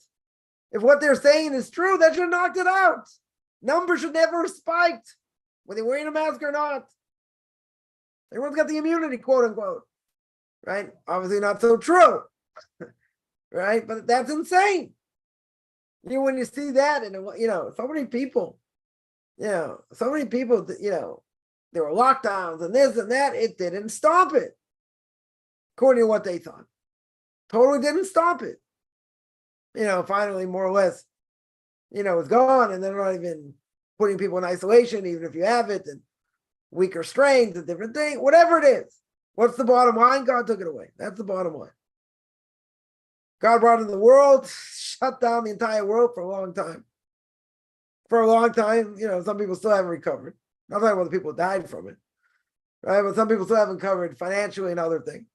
But at the same time, I'm just pointing out, it made the medical establishment look silly. Totally silly. Totally silly. That's what it showed. That's exactly what it showed. And that's, that's the bottom line. Someone asked me about burgers. Burgers, I don't think they're putting other things in it. I mean, I think hot dogs more known that they put all kinds of other parts of the animal, right? I don't know. Burgers might be the same. It could be similar. I don't know. I'm not sure. Say 100% pure meat, buy a burger. They're putting other things in. It's usually buy a hot dog, not usually buy a burger. I have to check that, but I think that's the case. Someone asked, where can a Noahide find all the laws pertaining to them? That's a good question. Someone points out the Rainbow Covenant, that's one. Divine Code is another, right? By Rabbi Wiener. Also is a good book. Online, if you go to any Noahide groups, they only have the 7. They don't go through, they don't go through the other things. They for sure don't go through the they're about, I don't know, more than 60, some say up till 70, commands, but I don't know anywhere online that has all of them mentioned, in one place. They have some, most Noahide groups that are online, they just mention the 7. Yeah, the 7 are just an umbrella. Like I said, they're about, I don't know, 63, 70, whatever it may be, but they're not, they're not just 7. They're not just 7. That's what I'd say on that. One second. Yeah, someone points out the Rainbow Covenant. Yeah. I also mentioned the Divine Code, is also good. Also good, probably has a lot of them there. Something I mentioned about artificial flavorings. Yeah, all this stuff. All this stuff that goes in is poison, essentially. Right? Essentially, it's going into the system.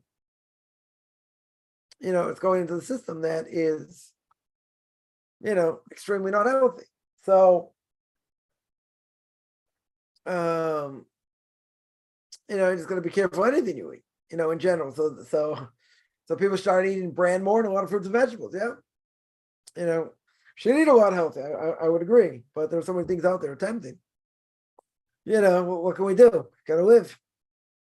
I gotta live. Someone counts 60 or 70, then they should be able to name all 60 or 70. I don't know about that. I mean, seven are easier. 7 are easier. I have seen a book that mentions all of them. It mentions, I don't know, like I said, 60, 65, something like that. So yeah, I have seen it. Doesn't, just because it's out there and the person knows there are 60 doesn't mean you remember all of them. Right? I'll give you an example. Right? Without going to doctor, rabbi, Google, name me all the 10 commandments. In order. How many people can do that? That's only 10. Those only that, everything else is given, was given at the same time, but okay. You go to the next parsha, it gives all the mitzvahs of, laws of damages, different things. 10 commandments in order. Most people can't do it. Most people will not be able to do it. They may be able to name most of them, certainly not in order. I'm never going to go that far, right? I can say just name all of them. I don't think most people could do it. That's only 10, right? So if you're going to make the claim, say, 60 or 70, you should be able to list them. See if you can list the 10 commandments in order. I said, but I know what they are. Okay. I think people will be surprised. They don't know all of them. Definitely know all of them. I'm not even going to mention 13 principles of faith. Most people don't know that. Probably most Jews don't know all 13 of them. They can probably name a lot of them or some of them. But I'm talking a smaller number, a much smaller number. Yeah. So you can say, well, if you know what the 7 are and you derive the other things, yeah, potentially. I mean, that's a lot to know. It's a lot, the 7, the basic 7. Then you know the basic 7, there are offshoots over here. So what about, mixing animals is one, doing hybrid animals, plants, different aspects of idolatry. Yeah, they're all within these branches.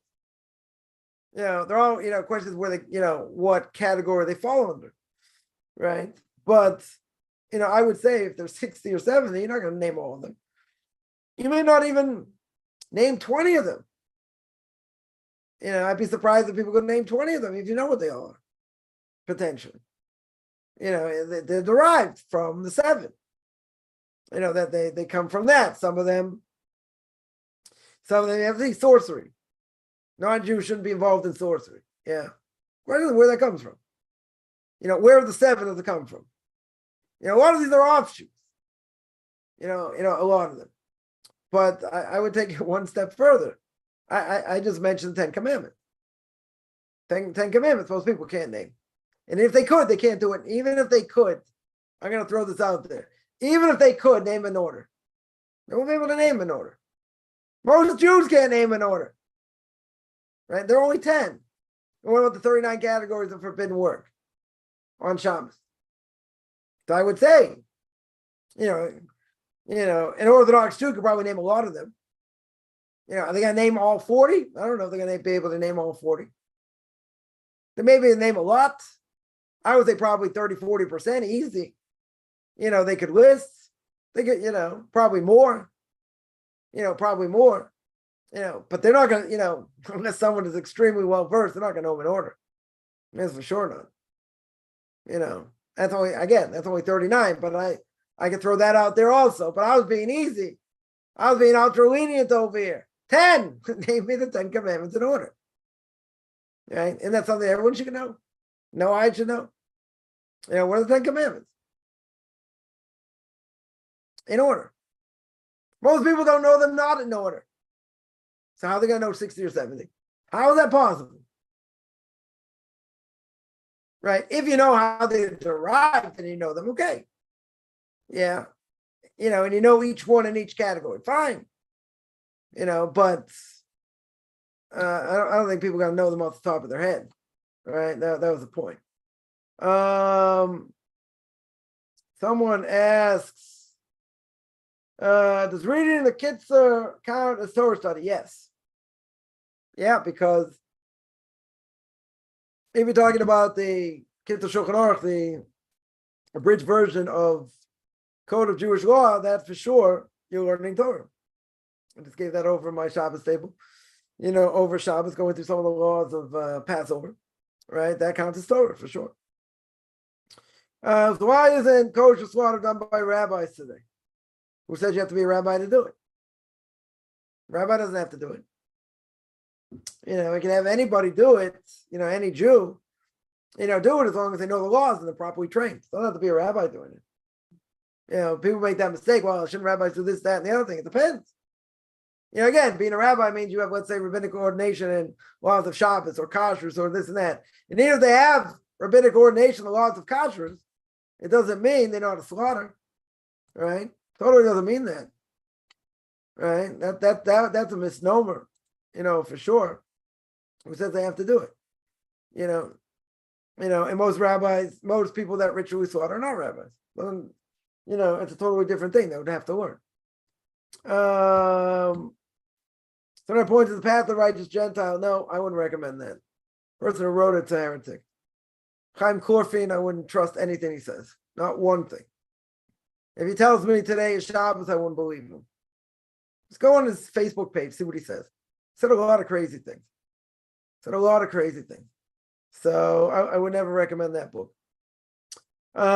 Should you fill your Kiddush cup up to the brim and spill over for like Abdullah? Yeah, it should be. Yeah, in other words, the person that makes Kiddush should be filled to the top. You say, but you get your fingers wet. Okay, so, right, but you want the blessing, right? Your cup filled over. You want the blessing. Just like Abdullah.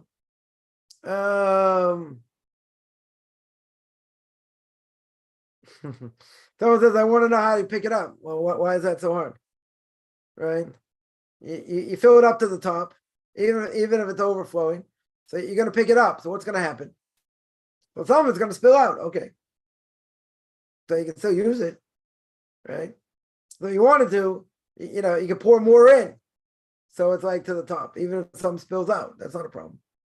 That's not, it's just people don't like the fingers dirty person. Other people don't care, right? But that shouldn't be, if you're holding it like this, so to speak, and you pick it up and it's going to spill over. Okay. You can have someone, pour in a little bit more, but that's how it's going to work. You cover with your hands. Yeah. It's going to spill 100%. No, someone points out, no, Kiddush cups have that shape. Doesn't matter. Again, even if it's totally round, on the bottom, you get, let's say, a flat Kiddush cup, not one that like sticks out or whatever. Same thing, right? You fill it up to the top and it spills over. Now you pick it up. It's easy to pick up because it doesn't have a stem around it, whatever, right? It's totally round. So if you pick it up, it's totally round. You got the same problem. Definitely going to have the same issue, right? So how do you do it? Same way, right? You're going to pick it up and spill over. Okay. All right. That's what you do. Who was the first one who practiced idolatry? It's done in the time of Enosh. Or was it Idol? 1 second. Could be before Enosh. Was it, we know by Terach for sure, time of Abraham. So were there people before Terach that served idol? That's a good question. That I'm not sure. That I have to look into. Terach definitely is up there. I mean, I think that, if Nimrod, if other people, well, the other people came before that. I mean, time of the floods, you had people doing idolatry. Time of Noah. Right. So the question is, you have anywhere between the 10 generations between Adam and Noah? That's the question. Were the people practicing idolatry back then? Probably. Who was the first? I don't know. I have to look into that. Someone here mentioned sweet Kiddush wine is so sticky when it spills. Okay. Yeah. And dry wine. Okay. It doesn't. It's not as sticky, but also, also gets kind of messy also. Yeah, any other, let me see if there are other questions here. Anything else I want to mention here? Let's go back to this point, and that is that, I spoke a lot about this, but I just want to just mention again that Rabbeinu Yonah himself, over here says that, a person's mentality is everything. Over here, you want to fix bad character traits? Mentality, right? It's the thoughts that come, from the heart. So a person has to learn to control their thoughts. A person has to learn to work on themselves, what they think, that should have a positive influence on themselves. And the most important thing is if they do that, what's it going to do? What's it going to do? It's going to make people aware that they have to learn to be happy with their lot in life. And that's hard, right? That in general, I would say is hard. And the reason it's hard is very simple, because life is hard. 100%. Life is definitely hard. And we have what to work on. And we have to be careful what we do at all times. We don't want to answer things, just a knee-jerk reaction. You got to think. You got to think. You got to think about the repercussions. You got to think about what we do and how it can affect others. And sometimes a person will say, you know what?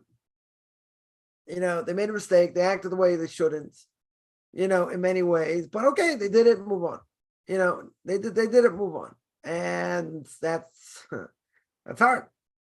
Right? That, and it's unfair. Right? It's unfair because, now they cause damage over here. Once a person's caused damage, they say, well, okay, I did it.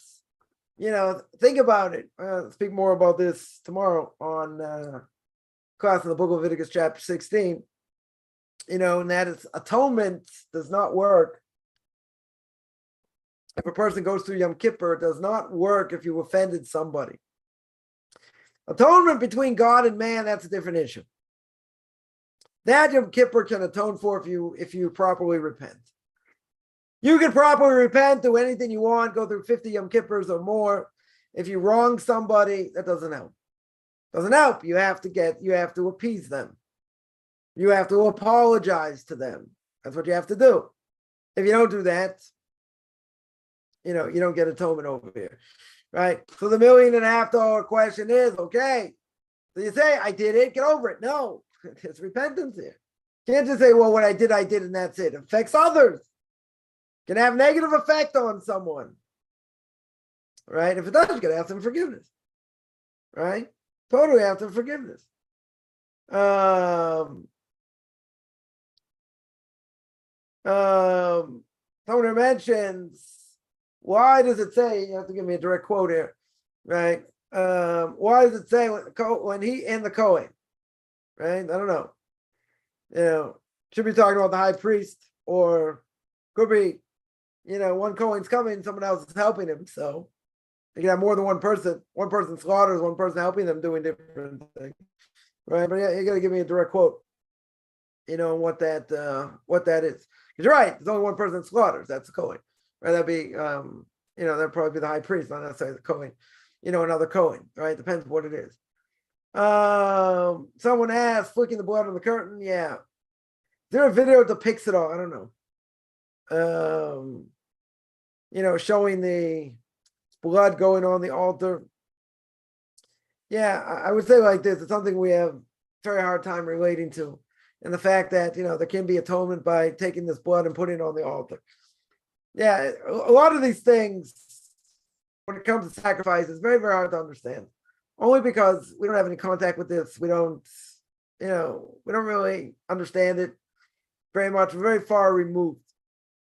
Very far removed. Now, again, doesn't mean we just say, okay, that's what it is, you move on, right? Try and understand it to the best of your ability, right? I would agree, right? But I would say at the same time, you got to realize that, a lot of these things, especially when it comes to sacrifices, we don't necessarily understand it very well.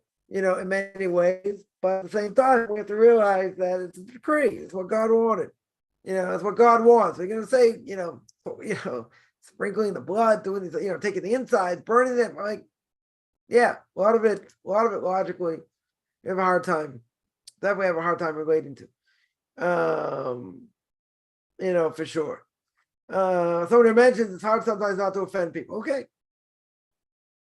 Right. And a lot of people are going to think that Jewish existence and Jewish religious existence is offensive. Okay.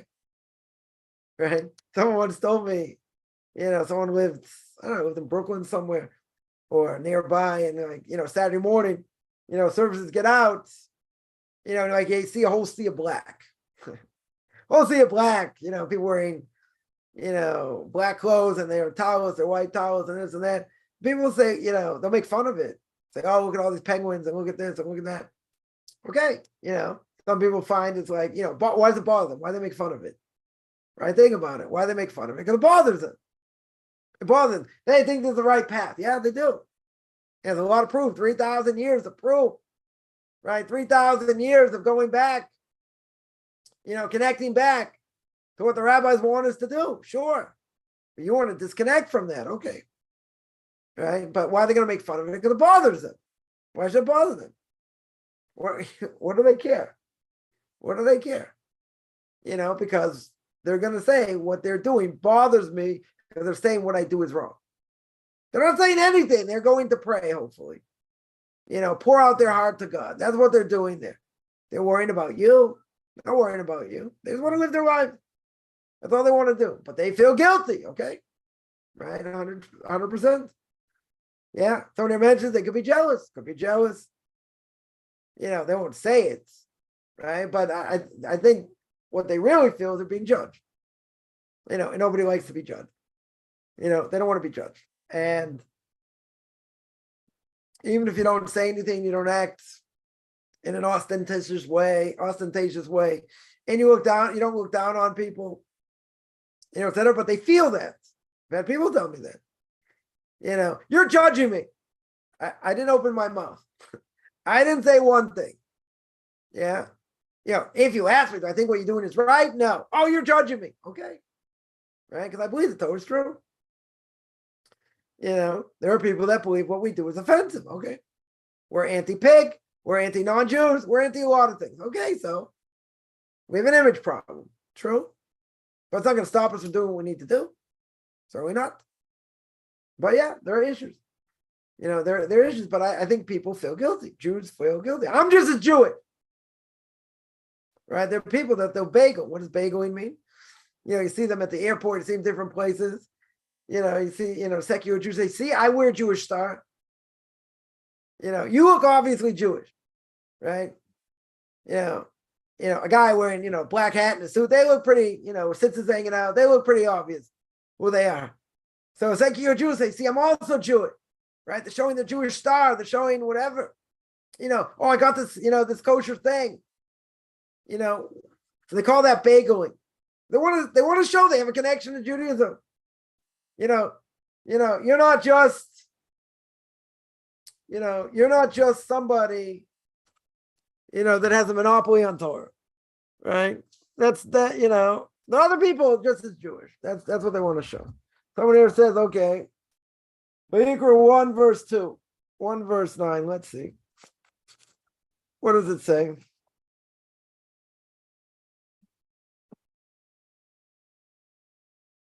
Torah says, God called to Moshe, Shem spoke to him in the tent of meeting. Speak to the children of Israel, say to them, when a man among you, it's talking about singular, one man, okay. One's offering, the burnt offering, one person. He's going to offer an unblemished male, he shall bring. That person shall bring it. He shall lean his hands upon it, verse 4. The burnt offering. To be acceptable for him, singular. He shall slaughter the bull before Hashem. Right? Sons of Aaron, the Kohanim shall bring the blood, etc. Maybe sometimes they do slaughter it. That could be. But again, this is all singular. One person bringing it. Sons of Aaron, the Kohen, shall place on the fire. Okay, verse 8. sons of Aaron the Kohanim. Okay, it's more than one doing, pieces of head and the fats. And okay, we're not going to get gross here. He shall wash, again, singular. All these cases you brought me, they're all singular. One person doing it, one person bringing it, doesn't mean that they're Kohanim, that you don't have the Kohanim doing other things. One person brought it, someone's slaughtering it. Maybe the person's a Kohen, maybe he slaughtered it, could be. Right? But in general, he slaughtered it. Right? The Kohen slaughters it. Now the Kohanim do other things. So it's not two people doing the same thing. You have other Kohanim doing things, doing things and bringing things, on the altar and different things. So here someone says most of what they say, believe and do is offensive to Jews. Yeah, and they don't care. That's true. That's a problem, right? And that's a problem I have with, because there are many secular Jews say things, right? They totally say things and they don't care, and you can't answer. They can say whatever they want. You say something back. One of my personal pet peeves, and it's very hard. Very hard because I have a big mouth also, which most people know. But it's hard because they're saying whatever they want. They're like, you answer them. It's like, oh, why are you getting so upset about it? Why are you getting offended? Yeah. They have a right to say whatever they want and you can't. It's like, it's like you have to have two hands tied behind your back and say, okay, hit me again. Hit me again. Hit me a third time. And you can't say anything. Right? You can't say anything. So it's a hard thing. I would say definitely it's a hard thing. I've learned over the years, I just let it go. People say things. If I feel there's a need to answer, I will. If not, I move on. I'm not even going to worry about it. It's hard. I'm going to tell you it's hard because a lot of times I want to, just nail them straight in and say, that's offensive and where'd you get that from and whatever. But there's no one to talk to. You say, well, you're oversensitive. Yeah, I might be. You might be. So what? But people say things that get under your skin. They totally get under your skin. You got to be careful. Right? 100%. You have to be careful because you have a right to answer. You don't have a right to just sit there and take it. Right? That's what I would say. You don't have a right to, you don't have to sit there and take it. At the same time, I would say, what are you going to answer anyway? What's the point? There's no point. They're not going to listen anyway. It's just going to aggravate them more and they're going to say more things. Right? But the hard part is, yeah, you can't say anything to them, but they have every right to say, offensive things to you. That's hard. I agree. I agree. So, when I was in the States, I got, one person totally slaughtered me, right? Many times. And I answered what I had to answer. Did you mean this? Did you mean that? I didn't get upset. I knew where it was coming from, but I didn't jump up and down, yell and scream. Could have. Some of the things that were said, but I know where it came from. So, put them in a place to a certain extent. And that was it. Can those things be very offensive? Yeah. They can't be. The hardest thing is like you just gotta sit there and take it. But okay, change the subject, you walk away, this, that, that's it. There's nothing else to do. It's annoying. I agree. I'm not gonna disagree. 100% it's annoying. Okay. And that's it. I try not to get, in those type of situations, but sometimes we have no choice. People say things and they talk and talk and talk. They don't listen. They're not willing to listen to anything. So you say, okay. Judaism's offensive this way. Okay. It's offensive that way. Okay. And I think, okay. So like, what are you going to answer? What are you going to answer? It's a joke. An absolute joke. But it's extremely frustrating. I would agree. I would definitely agree. Yeah. Any other questions? Someone asked, not exploring one's potential. Can it be considered unfavorable in the eyes of God? Yeah. We got an obligation to try and reach our potential to the best of our ability. And every day is a struggle. Every day is a battle. But we don't know what our potential is. Nobody knows, so you can't rest on your laurels. 100% cannot rest on your laurels. Gonna give it your best shot at all times. You're always gonna be successful? No. They're gonna be failures? Yeah. It's gonna be hard? 100%. But, you gotta do what you need to do on a daily basis, the best of your ability. That's it. That's all we can do. Even if we fail, okay? So tomorrow's another day. Get knocked down, you get up. Right? That's what you got to do. But it's hard. 100%. Yeah, I'm going to stop there. I do this every Saturday, 2 o'clock Eastern time, 9 o'clock Israel time. I have to make it a drop later because I was going to get out here later. But tomorrow, Sunday, 9 o'clock Eastern time, back to normal schedule, 4 o'clock. 4 o'clock Israel time, Book of Leviticus chapter 16. We're going to actually be speaking about atonement and Yom Kippur. That'll be my YouTube channel will be on Orthodox Conversion Judaism or on Zoom. Otherwise, I'm going to sign out. Anyone wants to contact me, find me on Facebook at Michael Chaim Kaufman, be on Orthodox Conversion Judaism on Facebook, or be on Orthodox Conversion Judaism on YouTube, or you can send me an email, rabbichaimkaufman@gmail.com, RBBICHAIMCOFFMAN @gmail.com, whichever good beginning of the day, middle of the day, or end of the day, depending on where you